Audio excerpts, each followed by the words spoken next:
Importance of marital characteristics and marital satisfaction, a comparison of Asian Indians in arranged marriages and Americans in marriages of choice.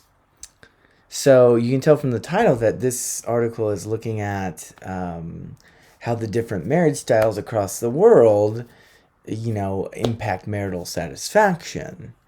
To date, little research has been published related to cross-cultural differences in such marital factors as love, intimacy, happiness, and satisfaction. The present study compares factors contributing to marital satisfaction and examines correlations between the importance of these factors and the level of satisfaction for three groups: Asian Indians in arranged marriages living in India, Asian Indians in arranged marriages living in the U.S., and Americans in marriages of choice. Results indicate significant differences between the three groups on both total importance and total satisfaction mean scores. Implications for multicultural marriage counseling are discussed, and recommendations for further cross-cultural research are presented. I find the abstract leaves a little bit to the imagination. Doesn't really tell us what they found, why it's important. So we're going to have to figure that out all ourselves. Marriage is an important institution in almost all societies in the world. Baccaran, Hindi, and Thompson 2000 defined marriage as a legally and socially recognized union, ideally lifelong, that entails sexual, economic, and social rights and obligations for the partners. Larson and Holman describe marriage as the most important and fundamental relationship because it provides the basic structure for establishing a family and raising the next generation. Consequently, marital satisfaction, or what helps people maintain happiness in their marriages, has been studied extensively. Although there has been substantial research on how individuals develop intimate relationships and, in particular, how love develops over time, few researchers have examined cross-cultural differences in such marital factors as love, intimacy, happiness, and satisfaction. Despite the fact that marital traditions and practices vary widely across cultures, the vast majority of articles published on marriage have focused solely on Western marriages of choice. These marriages are predicated on the concept of romantic love, in which marriage partners freely choose each other. In India and many other cultures throughout the world, however, marriages of choice, in which partners first fall in love and then choose to marry, are discouraged because it is believed that these might interfere with family closeness and prescribe familial obligations. Thus, in these cultures, marriages typically are arranged by parents or other family members. Arranged marriages are the norm in India, and more than 90% of all Indian marriages are arranged. Clearly, very different cultural views and practices suggest a need to understand and examine marriage relationships from a multicultural perspective. The purpose of this study was to explore and compare differences in importance of marital characteristics and levels of marital satisfaction for Asian Indians, hereafter referred to as Indians, in arranged marriages living in the U.S. and living in India, and Americans in marriages of choice living in the U.S. Cultural context for understanding marriage. Cultural norms of individualism, or its polar opposite, collectivism, have strong implications for the nature of intimate family relationships. Individualistic cultures allocate property to goals concerning the personal identity of individuals, whereas collectivistic cultures emphasize the value of the extended family or the immediate community. American culture is primarily individualistic, viewing people as independent, free, and responsible for themselves, with an emphasis on self-discipline and accountability. From this individualistic perspective, family and society exist to maximize the individual. By contrast, Most Indian adults live in a collectivistic and sexually conservative society where interdependence is encouraged and self identity and expression are inhibited. Instead of focusing on the individual, group identity and group cohesiveness are emphasized and rewarded. The process of mate selection and marriage differ quite dramatically between Western and Eastern cultures. In most Western cultures, mates select one another directly based on interpersonal attraction. In American culture, falling in love and selecting a potential mate is considered a normal developmental task for most late adolescents and young adults, with love being seen as the primary prerequisite for marriage. In India and the majority of the world's cultures, marriages are arranged by family members, not by the bride and groom. According to Bapal, arranged marriages, sorry for mangling that name, arranged marriages are seen as an agreement between two families rather than two individuals and are based on a contract where both sides have to fulfill their obligations. Bapal also stated that arranged marriages are considered to be ritual and sacramental unions and have been the customary norm for centuries among South Asian peoples, as well as in many cultures in Africa and the Middle East. Kaura concluded that Indian arranged marriages in the late 20th century had not departed significantly from the traditional method of mate selection. Most Indian marriages continue to be arranged by the individual's extended family and reflect economic, religious, political, and social considerations. Romantic love is considered to be impractical, unnecessary, and dangerous, whereas companionship and practical love is seen as a more legitimate form of affection and bonding between spouses. I want to pause for a second. Is romantic love dangerous? Right? That's a good question. If you think about it, you might want to ask yourself, have you or someone else you've known risked your own health and well-being for someone you loved? And I mean romantic love. Like, for example, have you driven 8 hours in the middle of the night with no sleep to see somebody in a different state? Some of us have. Have you risked your own financial well-being to provide something for someone that you were in love with? Maybe. Have you done things that may get you arrested, even minor vandalism, like writing your name and their name on a tree with a knife, or maybe on a water tower or something like that, right? When you think about some of the things we do for love, it is quite dangerous. Also, if we look at this from another perspective, what happens when you love somebody, you fall in love, you're together, and then you break up, right? That can be a dangerous situation and is a dangerous situation. So, I want to put you in the perspective here to question your own beliefs about marriage and love. And this study is exposing you to a different conception of love. It's not about your internal desires or your happiness in the moment, or maybe even your quote unquote happiness long term, right? It's about an obligation. It's about connecting to families. It's about finding your companion, not your romantic love interest, right? And if you notice, they've described in a few sentences here that these arranged marriages are the most common marriage in the world. And that should make you think, like, is it that us over here in the United States have done something better than other folks? Or are we missing out on a type of marriage that might actually lead us to be happier and less likely to get a divorce. And I think these questions are interesting because it pits one's personal desires, right? Versus the desires that one's family member has for you. And it asks the question, which one is actually better? Right? And I think the results are going to surprise you.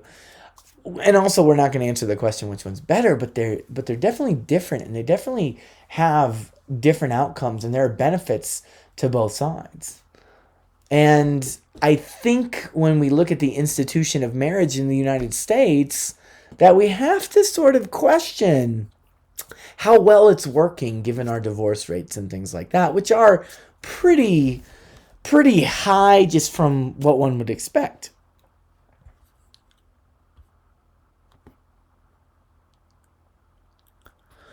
I'll pick it up here. Romantic love is considered to be impractical, unnecessary, and dangerous, where companionship and practical love is seen as a more legitimate form of affection and bonding between spouses. Young adults are socialized by family and Indian society to have more practical and realistic expectations so that they can accept their parents' choice of partner and still live happily.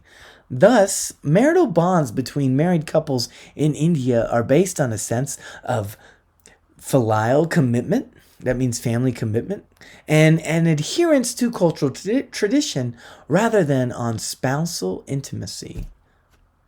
Filial.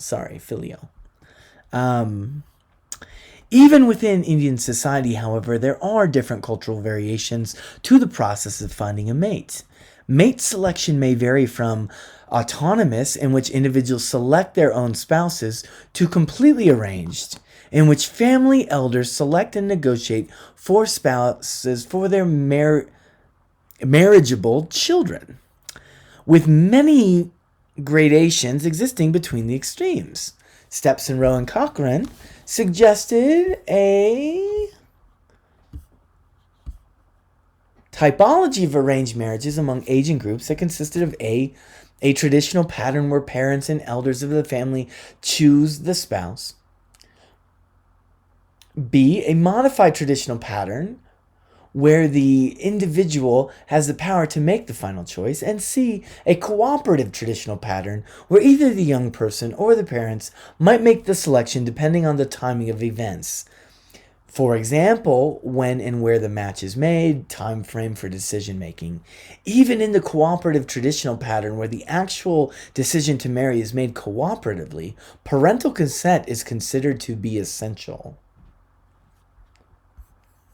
So they're describing the situation, right? It's a lot more complicated than I think our media sources in the United States play it out to be.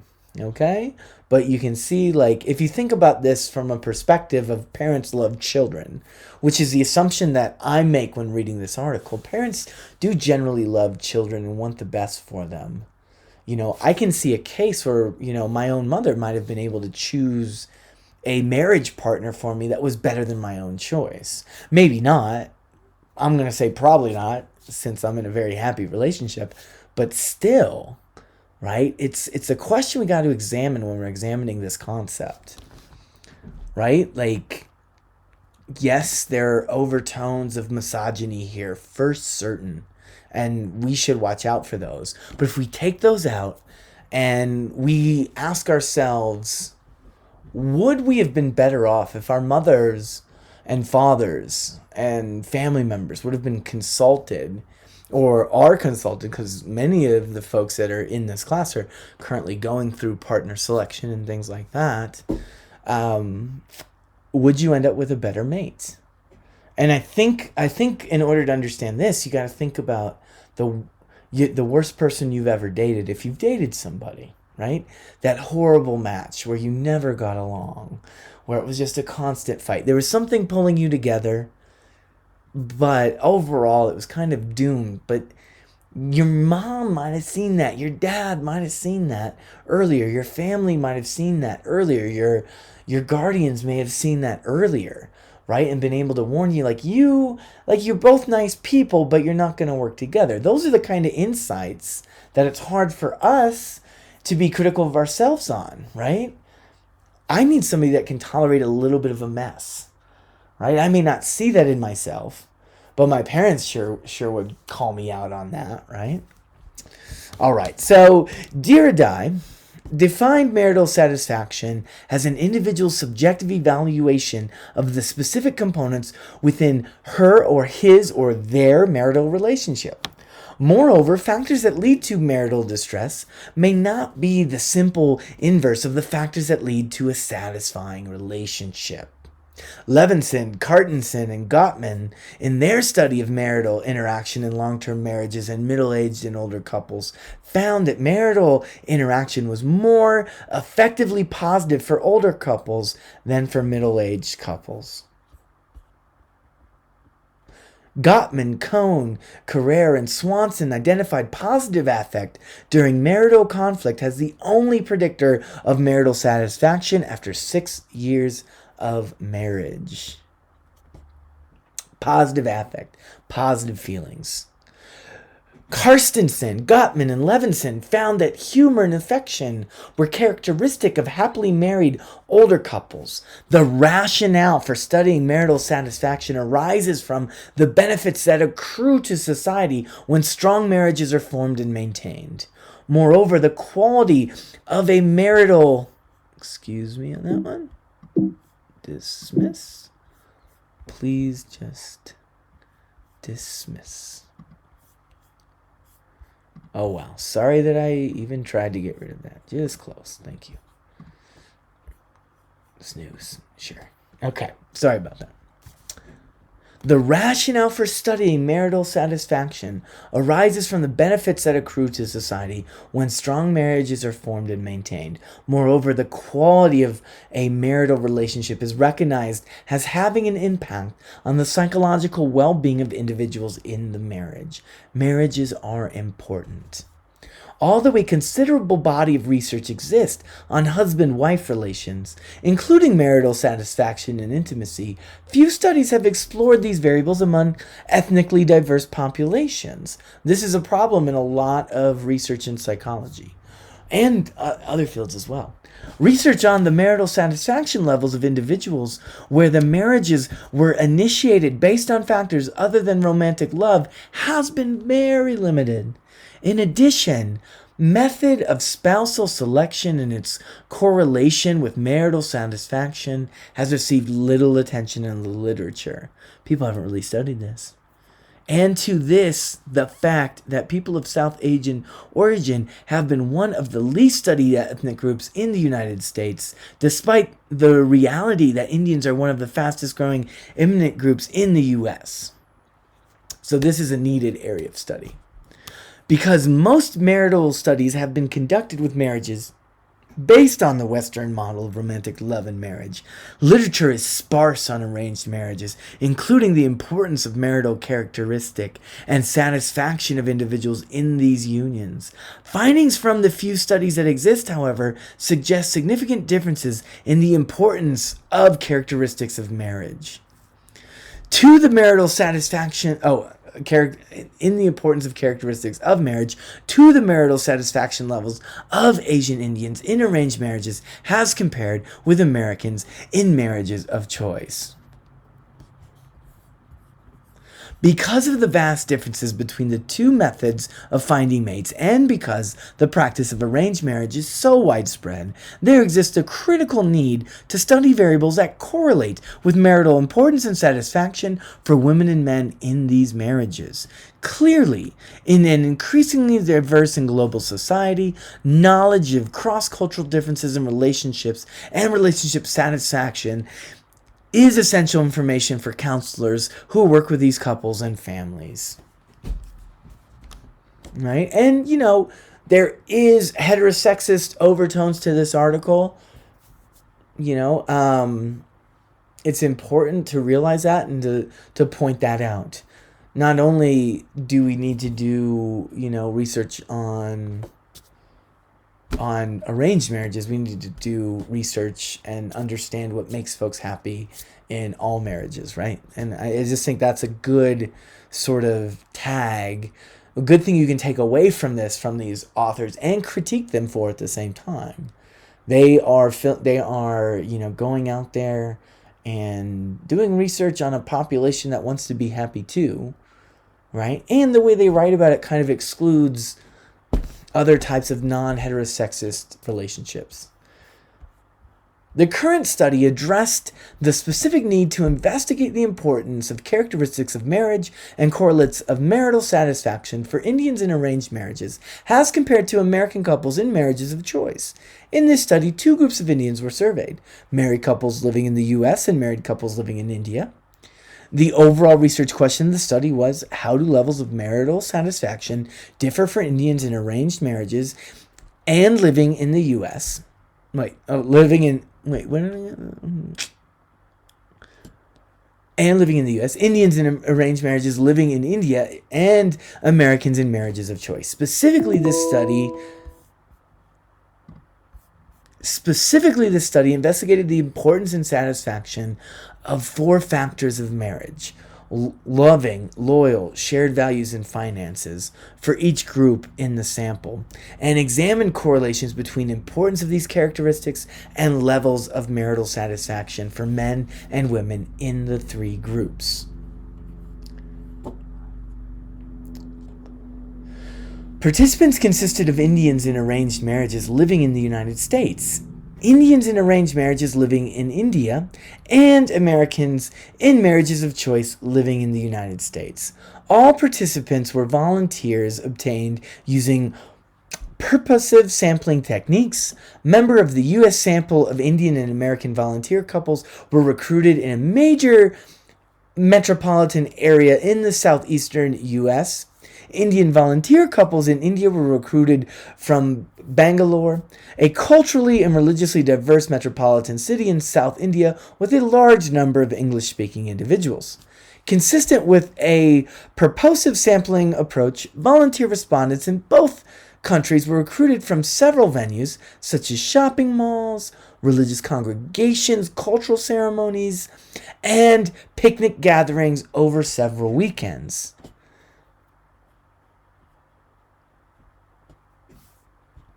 The AI India sample consisted of 229 individuals, which included 14 couples. In this group, 32% had been married for less than 5 years, 14% between 5 and 10 years, 23% between 10 and 20 years, and 31% had been married for more than 20 years. Regarding the mate selection process, 19% reported that their opinions had not been considered at all, whereas 81% reported that their opinions had been considered or somewhat considered. Also, 82% of these participants had met their partners before marriage.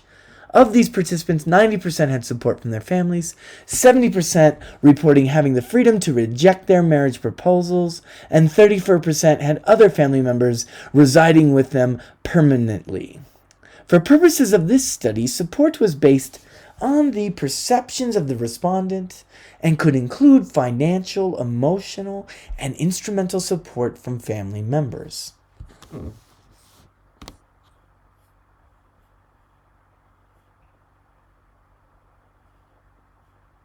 The arranged Indian-U.S. sample, just to remind you of that, consisted of 185 individuals, including 92 couples. With respect to the length of marriage, 24% had been married for less than 5 years, 25% between 5 and 10, 34% between 10 and 20, and 16% had been married for more than 20 years. Regarding the mate selection process, 5% reported that their opinion had not been considered at all, whereas 95% reported that their opinion had been considered or somewhat considered. Also, 92% of these participants had met their partners before marriage. Of the AI-US participants, 82% reported having support from their families, 92% reported having the freedom to reject their marriage proposals, and 6% had other family members residing with them permanently. In terms of length of stay in the United States, 6% reported living in the United States for less than 1 year, 29% for 1 to 5 years, 28% for 5 to 10 years, and 36% have been living in the United States for more than 10 years. The U.S. choice sample consisted of 85 men and 88 women, including 85 couples. Of these participants, 14% have been married for less than 5 years, 24% between 5 and 10 years, 30 between 10 and 20, and 32% have been married for more than 20 years. Of these participants, 74% reported being supported by their families, and 4% had other family members residing with them permanently. See Table 1. The total number of participants in the final study was a whopping 587, consisting of 292 men and 295 women. In 5 cases, only one spouse was able to participate in the study. Although couples were the focus of data collection, individuals were the focus of data analysis, so these data were included in the analysis. I actually think that's a strange response there. I really do.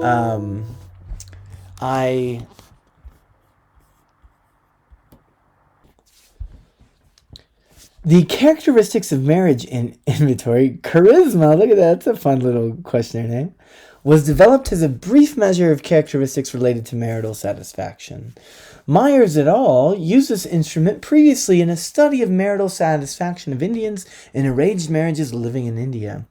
The instrument lists 18 characteristics of marriage, such as lifetime commitment, loyalty, and respect, and respondents are asked to indicate first the importance to them of each characteristic and then their satisfaction with each characteristic. Responses are provided using a 6-point Likert type scale, ranging from extremely unimportant to extremely important. So 1 is extremely unimportant to 6 being extremely important.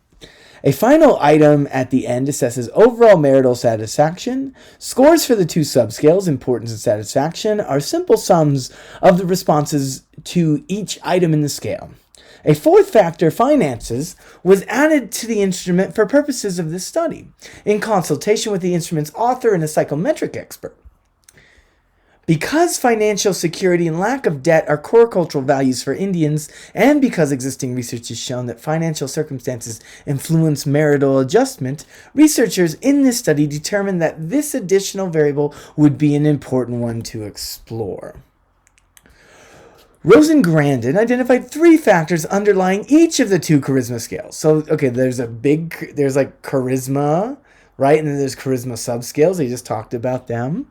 But underneath, there are 3 factors underlying each of the 2 charisma subscales. So technically, there's 6 mini scales in this one scale. These factors were 1, loving, open communication and agreement. Loving, open communication and agreement on the expression of affection are important, and mutual respect, forgiveness, and sensitivity are valued. 2, loyal, high level of consensus, a sufficiently high level of sexual activity, lifetime commitment to the marriage, interpersonal loyalty, and strong moral values. And 3, shared values, conflicts are managed, gender roles are traditional, and high priorities are placed on religiosity and parenting. I think you can be high or low on those variables. I don't really understand that presentation too well. I don't know what they're trying to get at there, but I think I understand the loving, the loyal, and the shared values.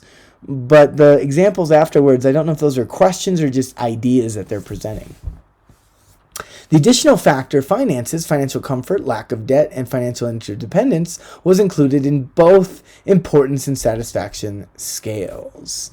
So wait, let's just kind of review this a little bit more. So let's go back to this charisma scale, just to make sure we're on the same page. I'm scanning it right now.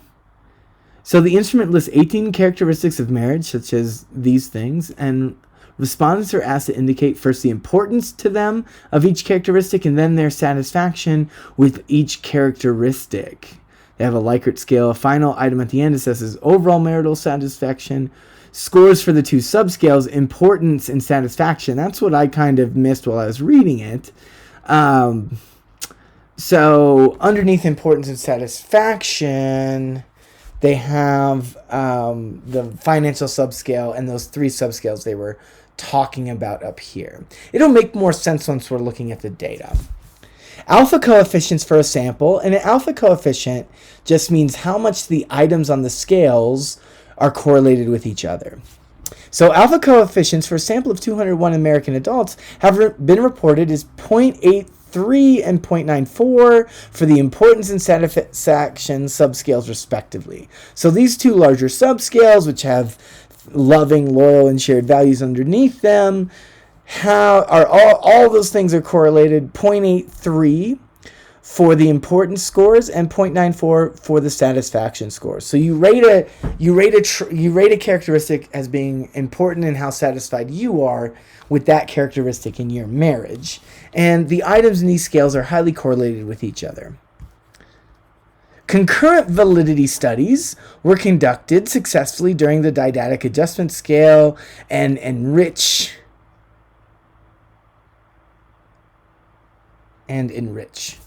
So right there, they're saying, does it predict what it's supposed to predict? Concurrent validity, looking at how this specific item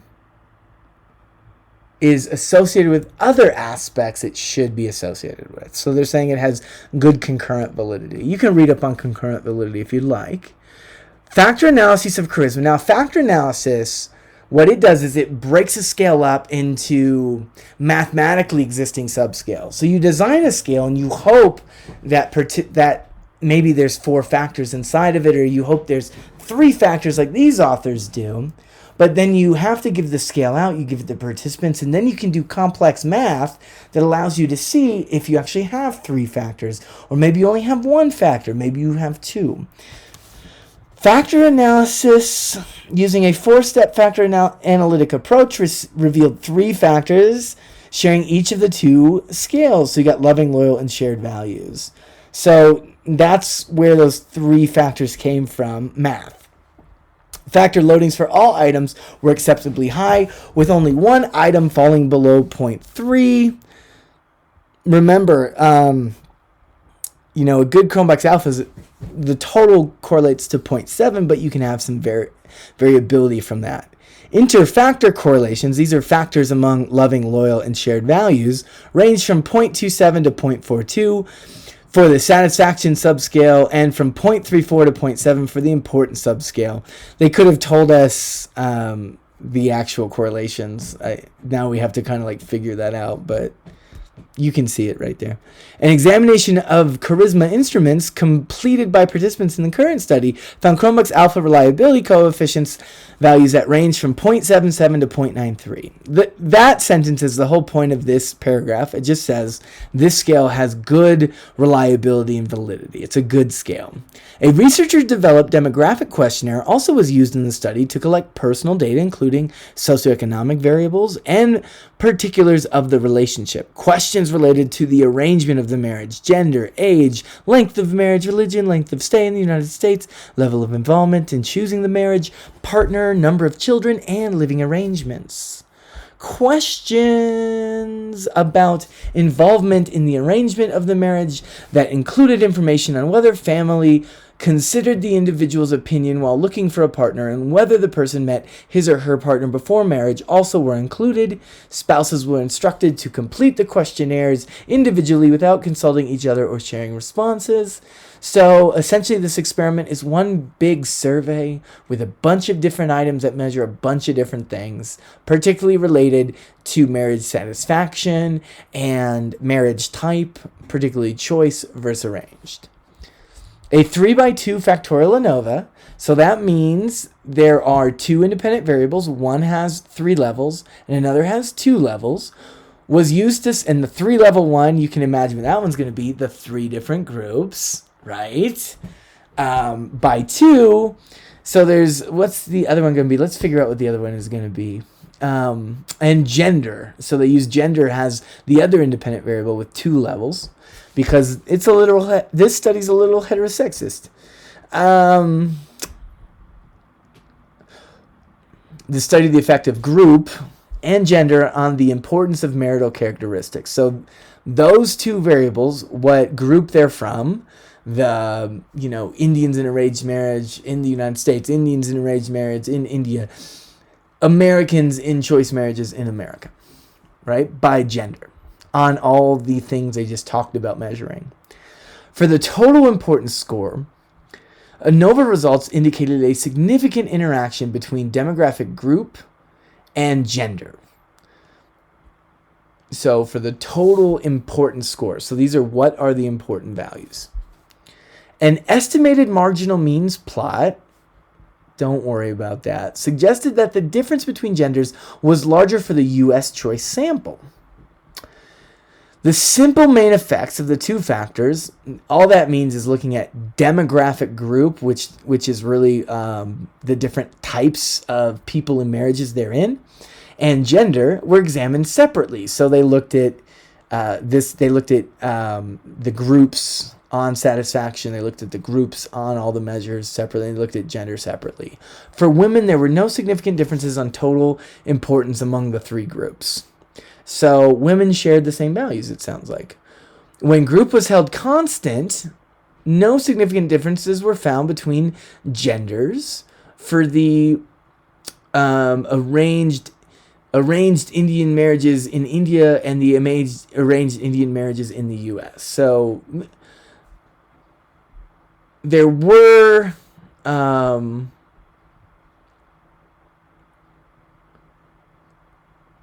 so it looks like American men were going to be the unusual group here.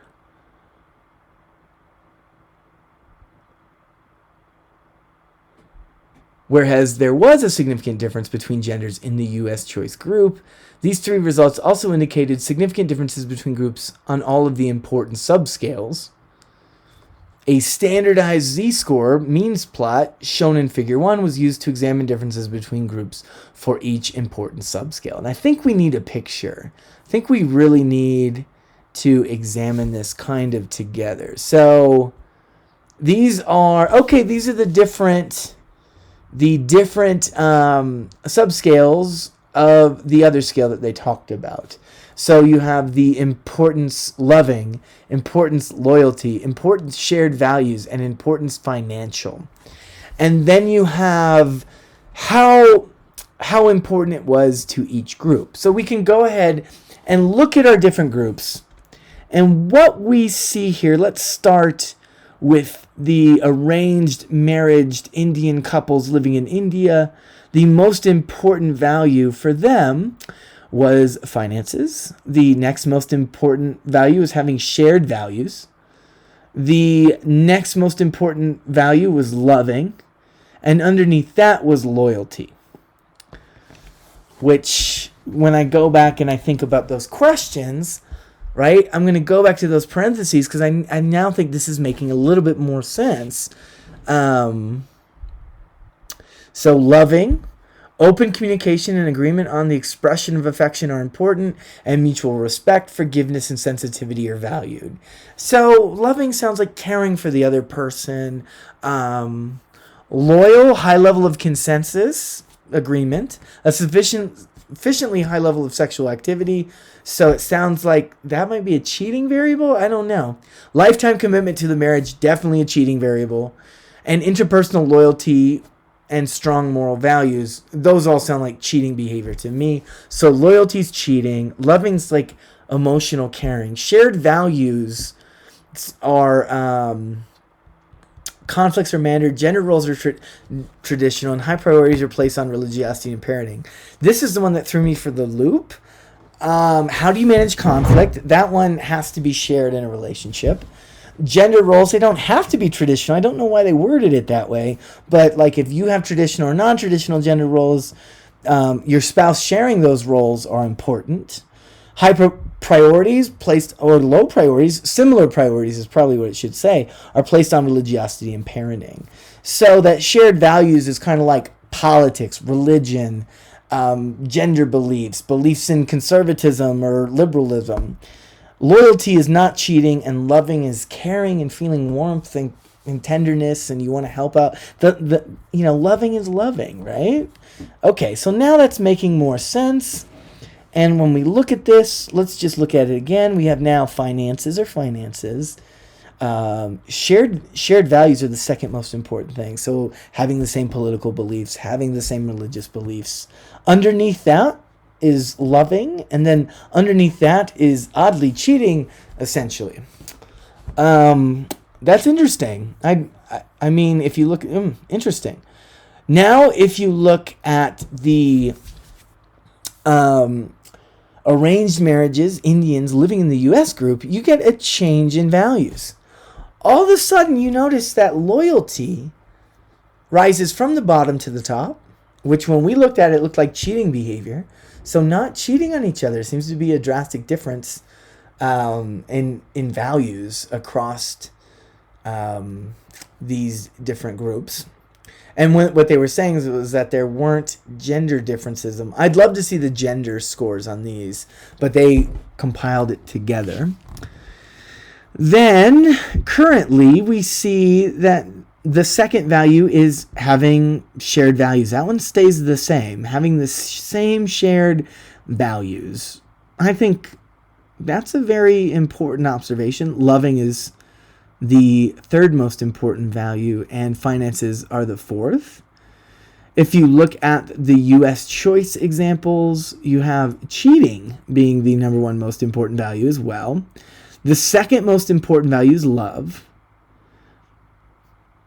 caring for others and things like that. I guess it's hard to love somebody if they've cheated on you, right? So I can see that. Loyalty being a very important value. It being the most important, I can't really connect with that necessarily, but it's there. Finances being third, which makes sense given our economic system. And then, oddly at the bottom is importance of a shared value system, shared gender beliefs, shared beliefs in conservatism. And I think when I look around the folks that were older than me, that would have likely been sampled in this study, I think that I did see a lot of couples who, when I was a kid, that had different political systems, that definitely had different gender belief systems, and all that stuff about values didn't necessarily match up all the time. Like, for example, I've known older folks that are a Republican and a Democrat that are married. Like, that is something that maybe my generation and maybe your generation can't really understand so much. But these are things listed of importance.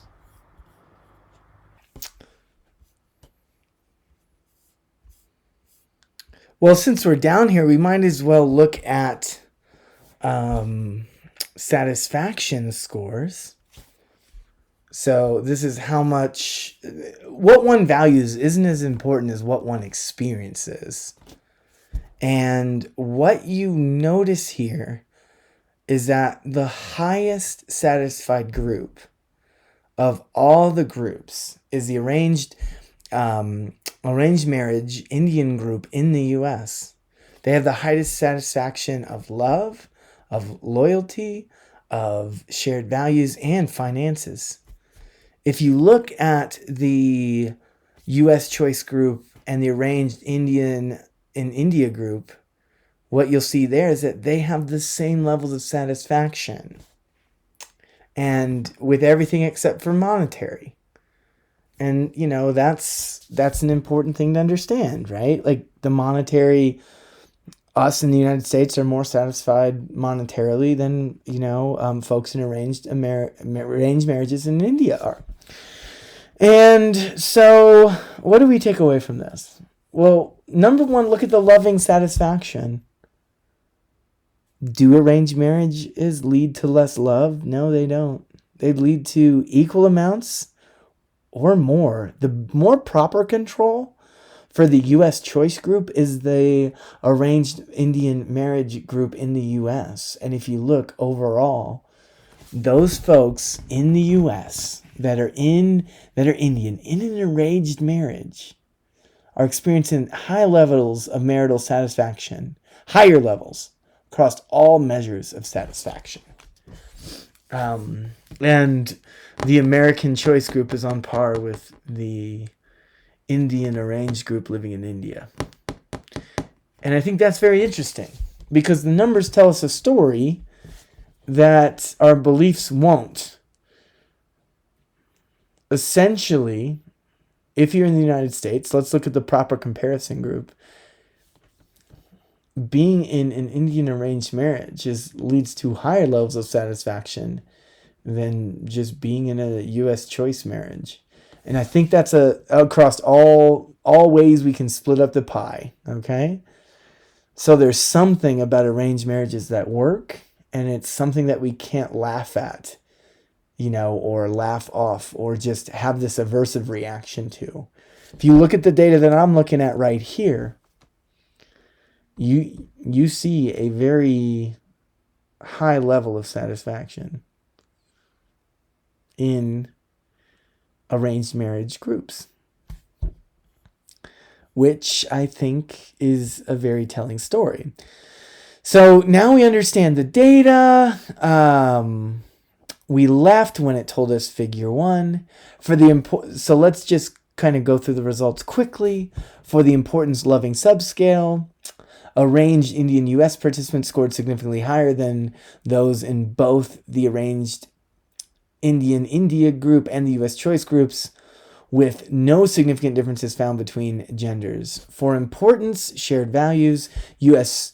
choice scores were significantly lower than those of the other two groups, and women had higher scores than men. For the importance finance subscale, there was a significant difference between the groups, with U.S. choice scoring less than the other groups, and no difference between genders. For the importance loyal subscale, there was a significant interaction between group and gender for the U.S. choice group alone. We don't need to worry about that.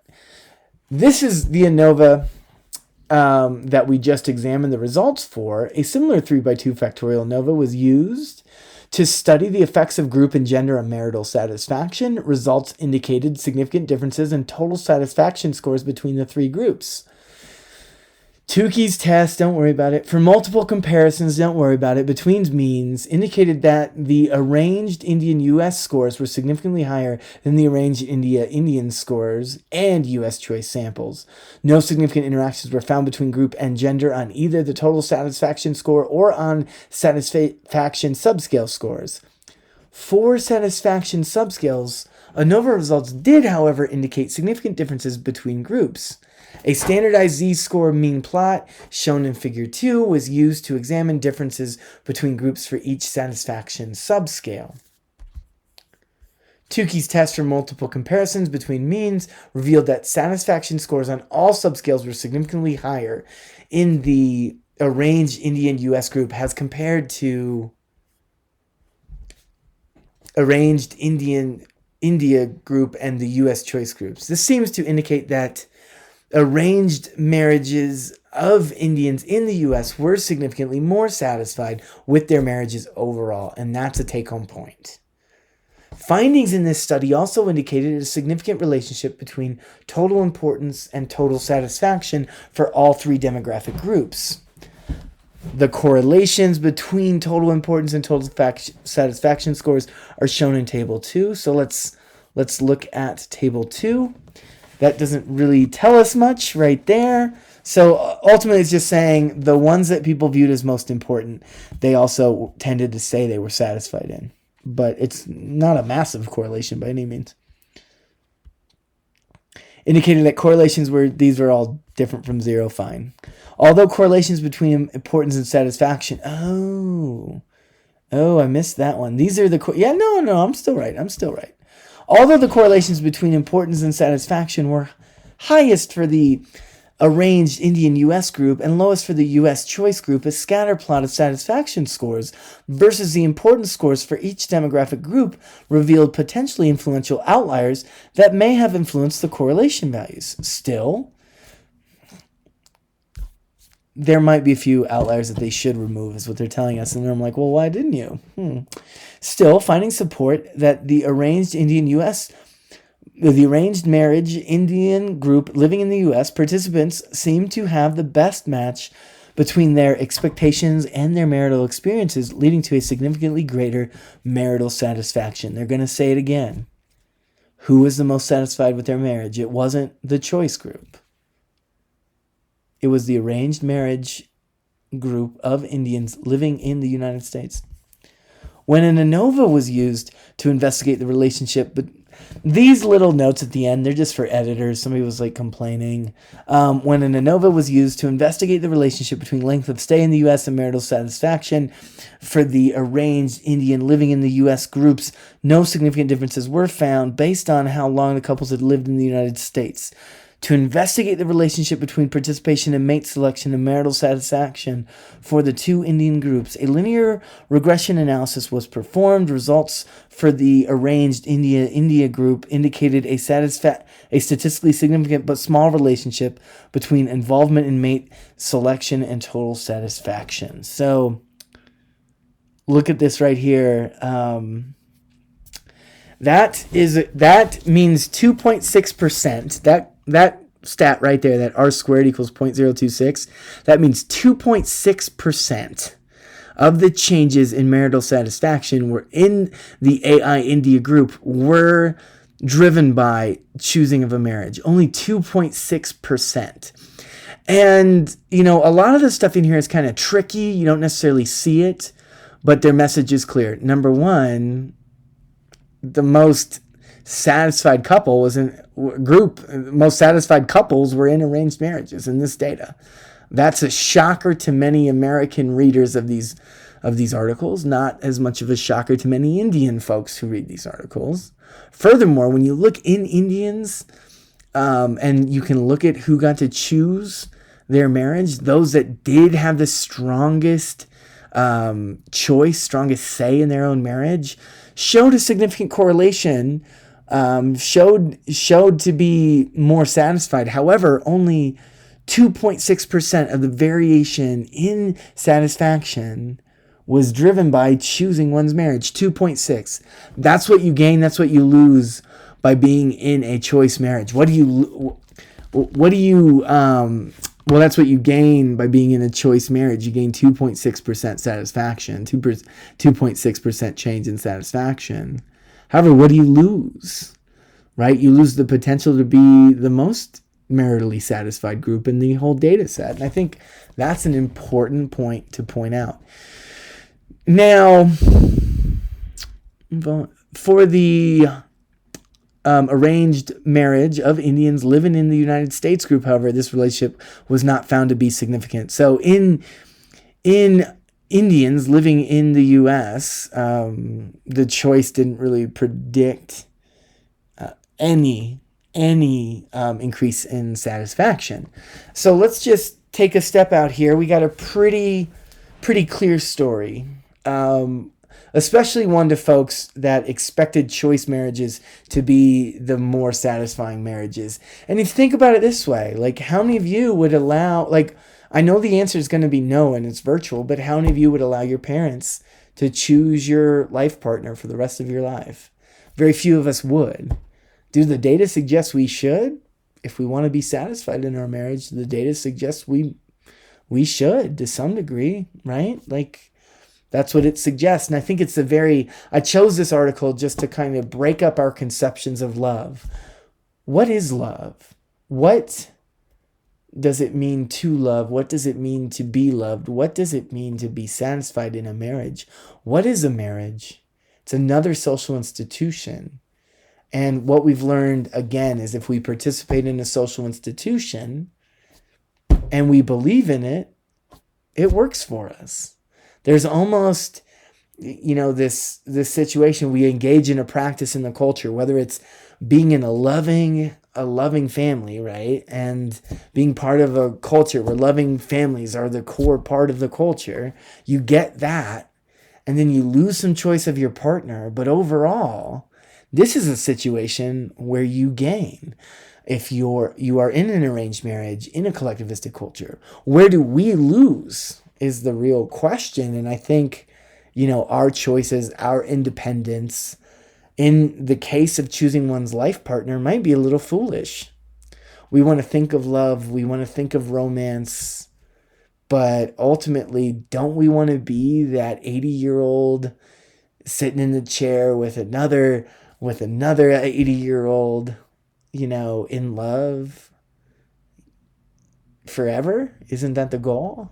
Well, if that's the goal, if you're thinking long term, should probably receive input on who you marry from your folks, which does happen in the United States. But honestly, in my own marriage, it didn't really happen. I didn't talk to my family about it. I just decided to do it. And so from my own personal experience, I'm kind of like, I wonder how life would have been different if I would have consulted all my close family and all my close friends. We kind of do this, but they don't really get the final say. So I get the right to make a mistake in my own marriage that can cost me quite a bit, right? Of happiness, of years, of things like that. So, it's interesting. What's our goal? Is our goal to just choose our partner, or is our goal to be satisfied with the person that we're with? I think it's a tough question, but the data kind of say something, that you shouldn't do it the way I did it, that you should do it this other way. And there are other ways to engage in a marriage. Now, so in this case, we lose out quite a bit. But what gains? Our cultural values, our cultural ideas. Could we really have an individualistic culture if marriages were arranged? Could we really say that maturity is making your own choices? No, we can't. So the ideas of individualism that bolster our whole way of life now hurt us, the Americans in choice marriages. And I think that's an important take-home point here. No significant difference in the importance of marital characteristics was found for women in the three groups. For arranged Indian folks living in India and arranged Indian folks living in the U.S., there also were no significant differences between men and women in their total importance score. So that graph I was looking at, the first one, there's no actual significant difference there, even though we saw some basic patterns, but overall, none of those patterns mattered. In the U.S. choice group, however, a significant difference was found between genders. This one did exist. For the total importance score, with U.S. choice men having lower total importance scores compared to U.S. choice women. That's a funny little response there. Analysis of important subscales indicates that the difference could be explained by differences between genders on importance loyal subscale scores, suggesting that U.S. choice men may not have considered loyalty to be as important a marital factor as their wives. So again, the cheating subscale, right? Like we keep calling it loyalty. Let's call it what it is, cheating, suggesting that in the U.S., men may not view cheating as importantly in a marriage as women do. I don't know. That could work out in a couple different ways. Maybe they're lying and they really do care, or maybe they're more prone to cheat. And like these are questions that are still open to be answered.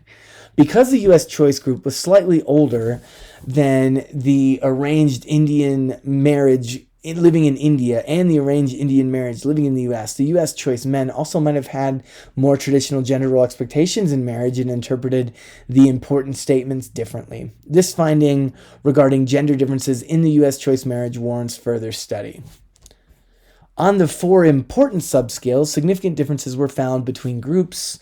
Arranged marriages of Indian folks living in the U.S., men and women rated the importance of loving significantly higher than both arranged Indian marriages living in India and U.S. choice groups.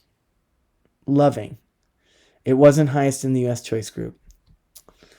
Arranged marriages of Indians living in the U.S. participants also rated this characteristic of marriage significantly higher compared to the arranged Indian marriage group living in India. Explanations of these differences would be merely speculative at this point, and both of these findings suggest a need for further study. So they're not willing to say much here. But I think these are the questions that are worth examining, right? Like, what's going on here? What is this difference? Is there a factor that they're not measuring that explains this entire effect? Maybe the increase, What about SES? What about money? Maybe there's differences in those variables that are predicting differences in satisfaction. I don't know. Explanations for these differences. Okay. On the importance finance subscale, the two Indian groups scored significantly higher than the U.S. choice group. This can be readily understood from a cultural perspective because financial security and lack of debt are key cultural values for Indians. Most Indians continue to be raised to own only those things that can be purchased with cash, not credit. In fact, credit cards were only introduced in India within the last decade or so. This important cultural difference alone may explain the different degree of importance that Indians attribute to financial considerations compared to U.S. choice couples for whom absence of debt and financial security may be less important issues. Finally, participants in the two Indian groups scored significantly higher than the U.S. group participants on the importance of shared values. This could be influenced by several factors, such as the strong influence of culture, degree of religious commitment, and role of religion, shared agreement on marital roles and responsibility, and similar cultural-based views on child-rearing practices and responsibilities. So what I realize here is I got something a little bit wrong in the discussion. There's no difference in overall importance of values in general.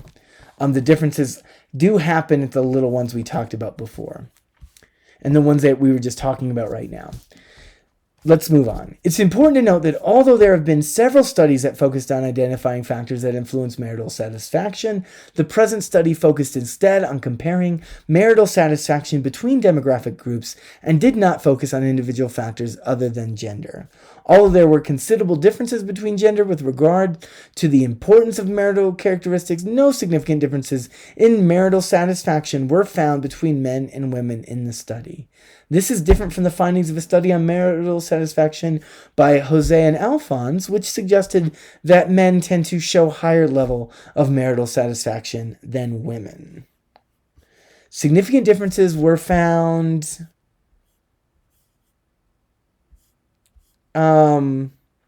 for me, basically this discussion is dragging on. We know what the results found, and often I end at the discussion. If you want to keep reading it, you can if it doesn't make sense. But we can end it here, and I see they're going on for counselors. If you're going to be a counselor, read that section, right? But ultimately, when I'm looking at this from the interface perspective, I see that we engage in a cultural worldview. We get a lot of answers from it. And we will believe that a behavior that might be harming us, like choice marriages, it's reducing our satisfaction if you look at these numbers. Now, there may be other factors at play here, but right now, with the data we have, suggests we're hurting ourselves. And the culture gains out of it an adherence to individualism. The culture gains out of it an economic system based on individualistic houses, right? The nuclear family, right? This is kind of how we do it. We're supposed to leave our old families and start a new one where you buy a house, you pay a rent, you pay for your cable, right? If you look at the idea of the choice marriage in the United States and how it breaks one out from their parents' house, which, I agree is a good thing, to those of you that agree that's a good thing, right? It doesn't lead to the highest level of marital satisfaction. It probably does lead to quite a high level of economic exchange. But ultimately, the culture gets out of it. This maintains this belief system which orders and patterns every way we can think and behave. But ultimately, check your ideas at the door. If we assumed that choice marriages were superior, we just got a nice kick in the butt today from science. Science just corrected that fallacy for us. That's not always the case. And even just finding an entire sample of people who were drastically more satisfied with their marriage, and these people came from an arranged marriage, should make Americans question a lot of our cultural values in general. What other things do we believe that are hurting us, not helping us? Well, I hope you enjoyed that.